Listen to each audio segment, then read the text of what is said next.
Hi అండి. ముందుగా అందరికీ హ్యాపీ ఇండిపెండెన్స్ డే. ఈరోజు ఇండిపెండెన్స్ డే స్పెషల్‌గా ఇన్‌స్టంట్ ఇడ్లీ అయితే చేశానండి.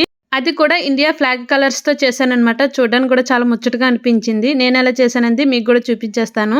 దీనికోసం ముందుగా 2 కప్పులు సుజి రవ్వ తీసుకొని దీంట్లోనే ముప్పావు కప్పు పెరుగు, హాఫ్ కప్పు వాటర్, టేస్ట్‌కి సరిపడా సాల్ట్ వేసుకొని విస్కర్‌తోని మొత్తం అంతా కలిసేటట్టు కలిపేసుకోవాలి. దీన్ని ఒక హాఫ్ అన్ అవర్ మూత పెట్టి పక్కన పెట్టేసుకోవాలి.